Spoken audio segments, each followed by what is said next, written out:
majority of the Muslims are told to not stand and put their lives in danger unless it's an organized movement and there is a leader and they're doing it for the sake of Allah. They're doing it for the sake of Allah, not for the hukuma, not for their ighrad al-nafsi, not for their selfish, these are the words scholars have used, I'm translating them, for their selfish desires or the gain of power or dunya. They want to establish the power of Allah on earth as them being only khadimeen, servants of Allah. That's their goal. As the Rashidun established the example for us, and as these people of bravery who stood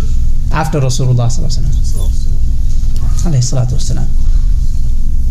So my brothers and sisters, it's very important for us to understand that actually any hakim, any ruler of Islam, we're not talking about non-Muslims here, Muslims, who does not